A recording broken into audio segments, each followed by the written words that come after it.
Assalamualaikum students, how are you all? Our today's topic is network and security, and we have already discussed about it in very detail.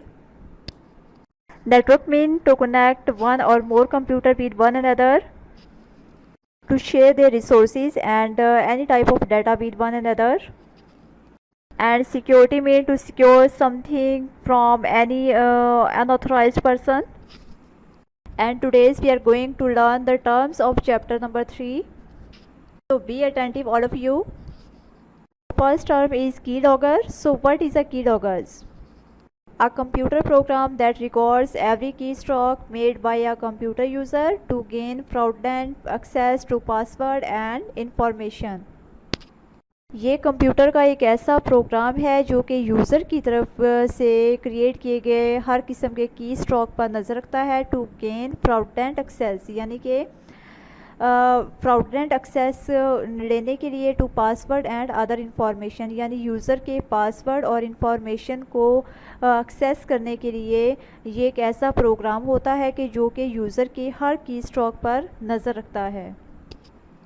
And the next term is proctoring. So what is a proctoring? The act of getting or obtaining something, यानी किसी भी user से कुछ भी gate करने का या उससे ऑब्टेन करने का, मीन कि उससे कुछ भी हासिल करने का, कुछ भी उससे लेने का जो अमल है उसको हम लोग कहेंगे proctoring. And the third term is scout. So what is scout? Scout कहते हैं जासूस को. Scout mean to search for something in many different places, यानी किसी भी चीज़ को मुख्तलिफ जगहों पर सर्च करना, उसको तलाश करना. And the fourth term is authentic. Authentic mean that which is original and genuine, mean कि जिस पर्सन का डाटा है अगर वही उसको एक्सेस कर रहा है तो इट्स मीन कि वो क्या है, ऑथेंटिक यूज़र है. लेकिन अगर उससे हट के अगर कोई पर्सन उस डाटा को एक्सेस करना चाहता है तो इट्स मीन कि वो अनऑथराइज्ड है, अनओरिजिनल है, या वो पर्सन जीनियन नहीं होगा. लेकिन यहाँ पर बात हो रही है ऑथेंटिक की. इट्स मीन कि अगर कोई यूज़र अपने डाटा को एक्सेस करता है तो वो ऑथेंटिक यूज़र है, यानी वो अपने डाटा को एक्सेस कर सकता है. Our next term is malware. So what is malware? Software that is specifically designed to corrupt and damage a computer system. यानी ये एक ऐसा सॉफ्टवेयर है जो कि स्पेसिफिकली यानी स्पेशली डिज़ाइन किया जाता है टू करप्ट करने के लिए एंड डैमेज करने के लिए कंप्यूटर सिस्टम को, यानी कंप्यूटर सिस्टम की जो वर्किंग है उसको डैमेज करने के लिए, उसको डिस्ट्रॉय करने के लिए ये एक ऐसा सॉफ्टवेयर है जो कि स्पेशली डिज़ाइन किया जाता है. यानी इसकी वजह से आपका जो कंप्यूटर सिस्टम है वो ओवरऑल डिस्ट्रॉय हो सकता है, उसका जो डाटा है वो करप्ट हो सकता है. ठीक है. And our sixth term is deactivate. To make something inactive by disconnecting or destroying it.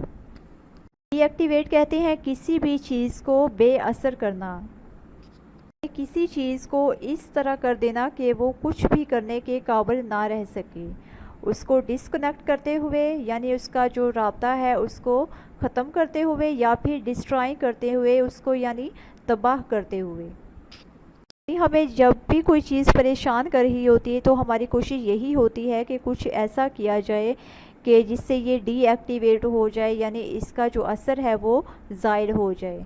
तो उसके लिए हम उसको डिसकनेक्ट करने की कोशिश करते हैं या फिर डिस्ट्रॉय करने की कोशिश करते हैं ताकि वो डीएक्टिव हो, मीन कि वो कुछ भी कर ना सके.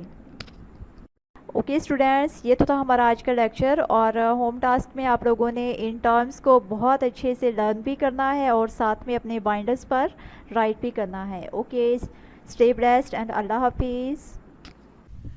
हमें नेटवर्क सिक्योरिटी की आखिर ज़रूरत क्यों है? इसके लिए एक सिनेरियो देखते हैं. एक पर्सन ए है और एक पर्सन बी है. दोनों आपस में कम्युनिकेट करना चाहते हैं इंटरनेट के थ्रू.